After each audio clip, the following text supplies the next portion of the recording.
I am excited to be back today, and I will not bless you with two services in one.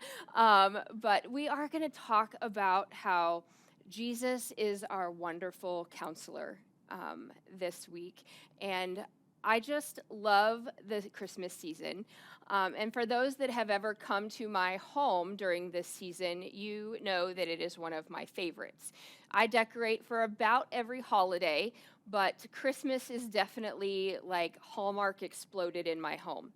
I think we have 11 plus trees, maybe 12 now. I've added one this year. They're not fully decorated yet because I've been a little lazy. So it still looks like a little bit of a tote bomb has gone off in my house. So my husband is very much ready for me to at least get done so you could walk through some of our parts of our house. I usually add a tree or two every year. Anna has gotten the Christmas spirit with me. She has 3 trees in her room alone that are some are smaller. She forces Jacob to have the Christmas spirit and puts 2 in his room that he does not decorate in any way. She does that for him. But we have a lot of fun with it, and we are doing a lot of different things around Advent and just learning what the spirit of Christmas is really about. So much about Christmas has become all about the secular side of the world, and we've lost touch with what Christmas is all about. And so when we talk about who Jesus is and why he came and all that he does for us, this is the time to truly think about who he is. And I love that your church is doing a study about who Jesus is during this season. And your other pastor has shared with me that study, and so I'm kind of going to preach messages that go along with your study each week. So as we talk about Jesus as the wonderful counselor, and we talk about that today, we'll start with a story about how a young man once told a preacher that there's 1,000 voices going on in today's world and telling him what to do all the time. Do you ever feel that way? And that there's always all of these things, people, TV, whatever, always telling you what to do, but none of them are really helping you live. I know that's how my life feels a lot of times. And everybody's talking, but nobody's really helping me. And so Isaiah tells us in Isaiah 9:6, he gives us and really shouts this promise to us of hope when he says, his name shall be called Wonderful Counselor.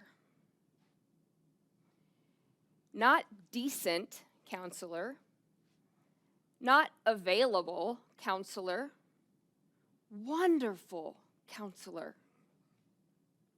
A counselor whose presence breaks our chains that bond us. A counselor whose words wash away the shame that we've been living with. A counselor who stands ready to meet our deepest need. He's the counselor that already knows you completely. There isn't anything that you've done, known, said, thought about that he doesn't already know. There once was a man who went to the doctor complaining that everything hurts. I feel that way sometimes. And he complained that he wasn't sick, but just the doctor asked, the question, well, where does it hurt? And he says, well, my head hurts, and my arm hurts, and my leg hurts, and my toe hurts even. Everything hurts. And so the doctor checked him out, and he was completely fine. Well, it turns out his finger was broken. Everywhere he touched hurt because his finger was broken. That's many people spiritually. We blame life, work, stress, people, but the pain is much deeper.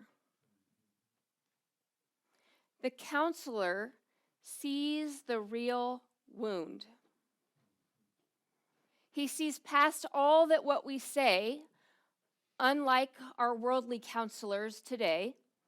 He sees past all of that because he knows you. Hebrews 4:15 tells us Jesus is touched with the feeling of our infirmities. And I sometimes like to go to different versions of the Bible to see what they say. And so I opened up the Message Bible. And when you go to Hebrews 4:15, and it's sometimes in the Message Bible a little harder to find that section because it doesn't really name the verses. But it's called the high priestess who cried out in pain.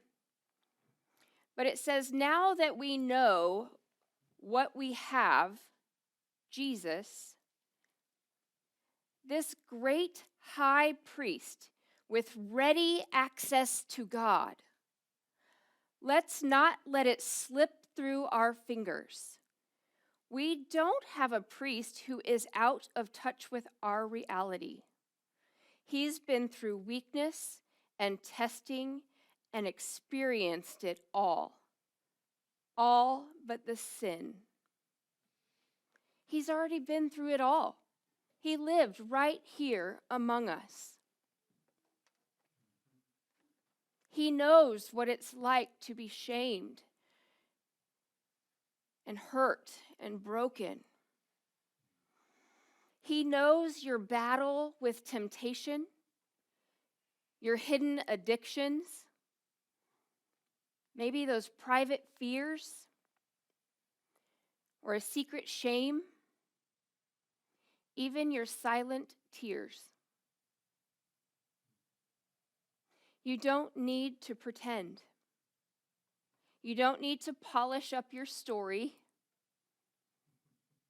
He already knows. I heard about a woman who said that everyone in her life gives advice, but only Jesus meets her at 2 a.m. when I'm too broken to think. And on the way up here, I listened to a song that I was reminded of as I was reviewing my sermon and thinking about that. And it's written by a band called Cain. And the song is called Windows Down. And it talks about how she met him on the highway, and the dashboard became the altar. That is the wonderful counselor. He meets you in the hour of your need, when no one else can or no one else is around, no matter where you are. I can tell you from experience, he's met me on a bar stool. He's met me in my car. He's met me anywhere at my lowest valley, and he's met me on the mountaintop. He's met me at an altar in church. He's met me in all kinds of places.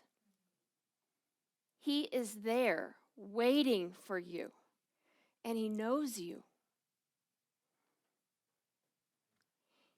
He's the counselor whose words will break the chains that you feel are binding you so tightly. When you feel so broken and hurt, he's there waiting to break the chains off of you. When Jesus speaks, storms stop. Chains fall off. Think about the story of the disciples in the boat, and Jesus is sleeping. And he wakes up and just speaks, and it's calm.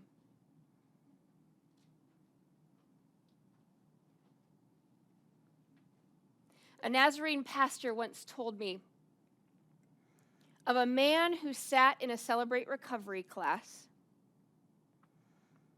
His fists were trembling, and he was shaking from years of addiction. Everyone offered him advice of things that would help him, things that he needed to do to stay away from the drugs.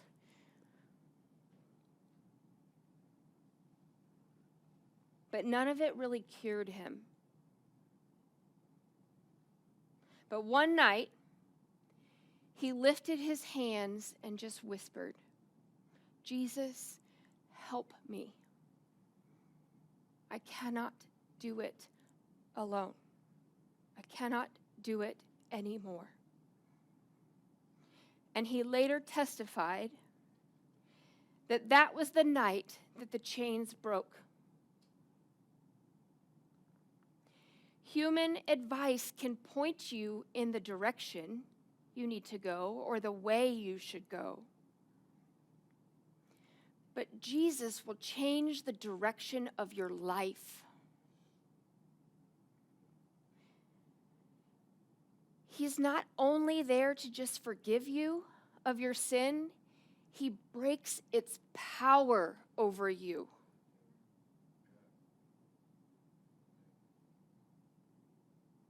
He's not only there to wash away the past, he purifies your heart of it. It is gone, no more. You are not the same person. He not only guides your feet on the path in which you walk, but he changes your desires. You no longer desire the things that you desired before. You no longer want to walk down the path that you walked before.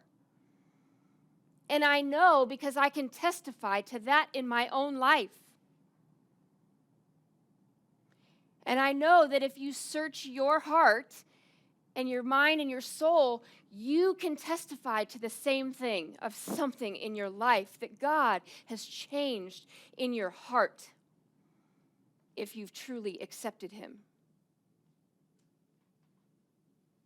He is the counselor who calls us to come close.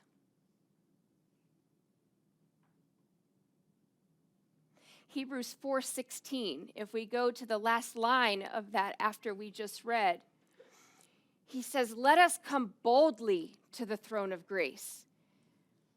That last message in the Message Bible, it says, "So let's walk right up to him and get what he is so ready to give. Take the mercy, accept the help." I had to read that a few times. And so many times, we can be bold about certain things.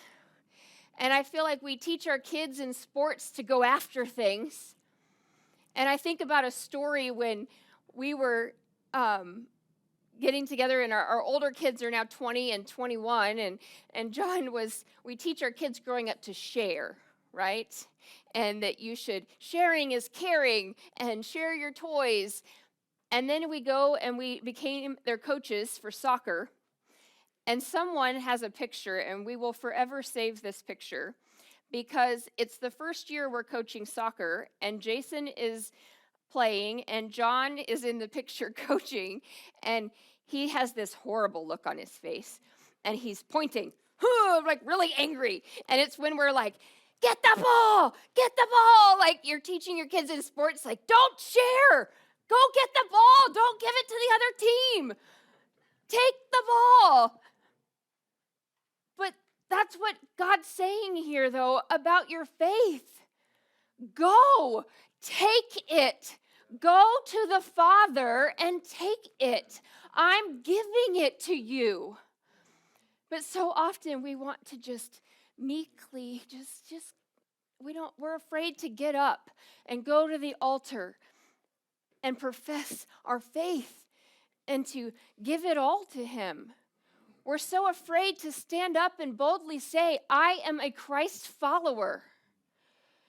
We're so afraid to get up and say, no, I am not going to go do that. That is wrong.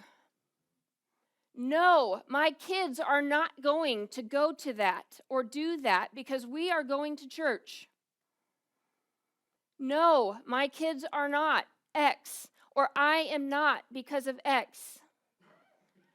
We're so scared to have morals and values as Christ followers. And God's saying in his holy word to go, be bold.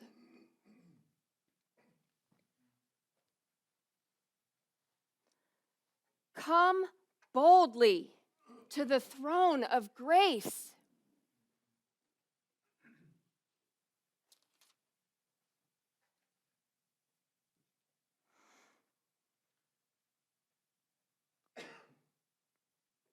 Why are we so quick to stand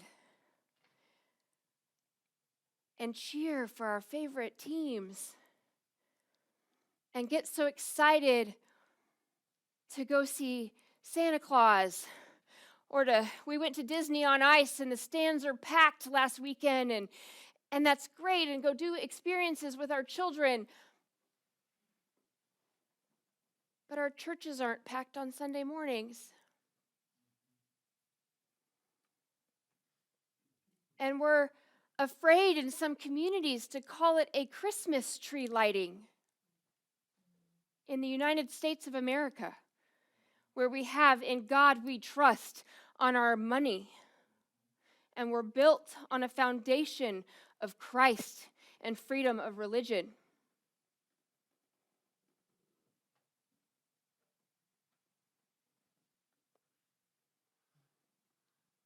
This is the God who says you don't need an appointment. We are so quick to go to counselors and medical doctors that give us medication for everything under the sun, and then you listen to the commercials on TV, and it's okay, side effects of losing a limb and blindness and death, but it's okay because you're happy and your blood sugar's under control. We just laugh every time we listen to the drug commercials. And I take medication too. I'm not telling you to not take your medications. I have medications myself. But if you've ever listened to those drug commercials, they're crazy for some of them. Like, I might lose some weight, but I'm going to lose my life. Well, I'm going to lose weight anyways because it's all going to fall off my bones because I'm in the ground.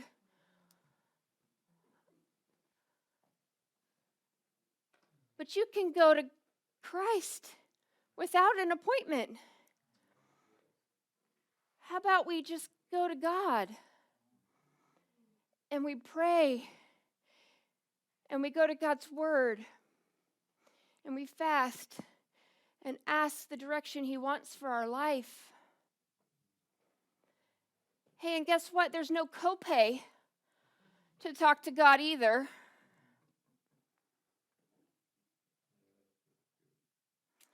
You don't need to get your life right before you come to church or before you go to God.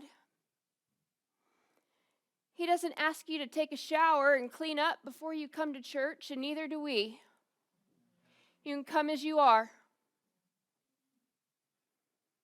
Because as we already said, he knows everything.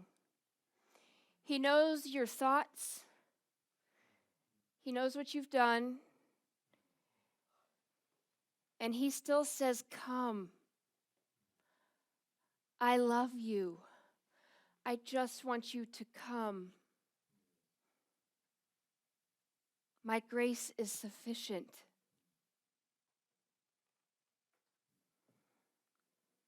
There's a story of a little boy who ripped a hole in his jeans, and he's hiding behind the house trying to fix those jeans, and his dad's looking for him, and he's hollering for him, and the son doesn't come.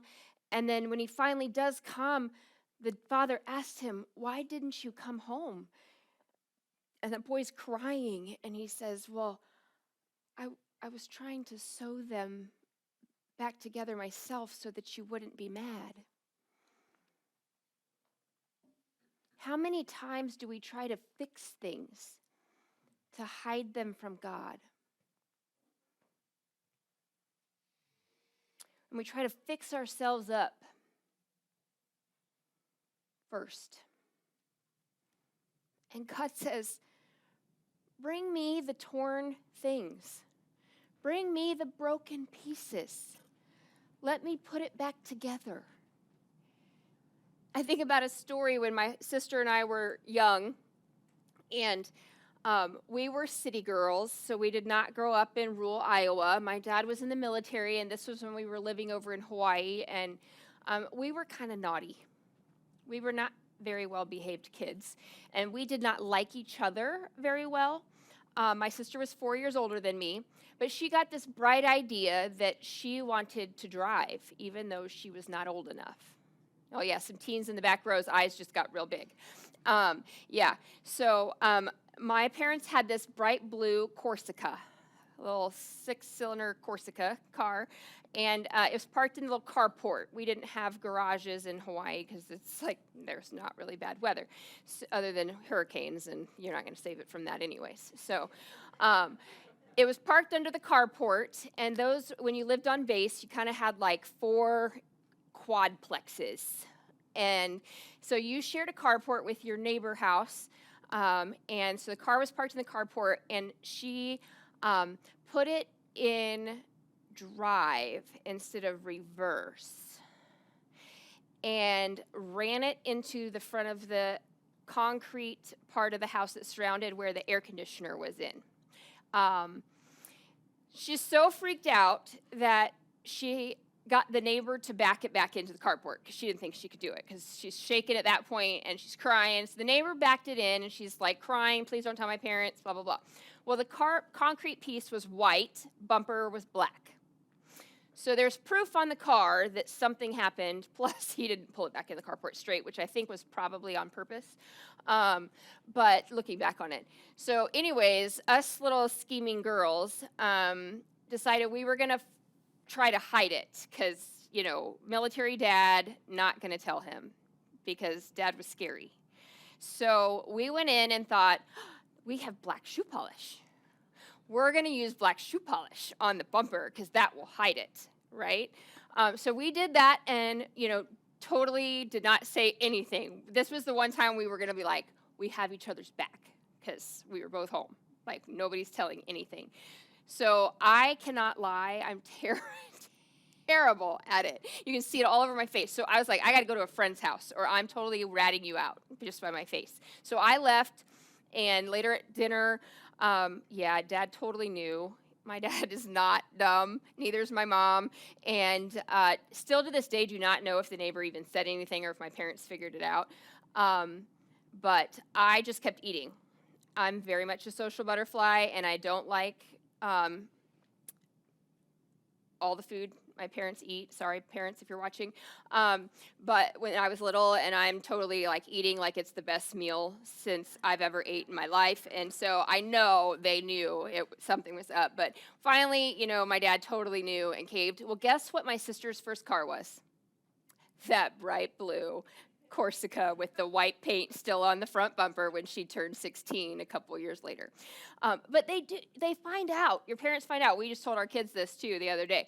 We always find out when they do something naughty. My older kids know that too, that your parents will always find out. We know everybody and everything, and I'm pretty sure my older boys still think I have eyes in the back of my head.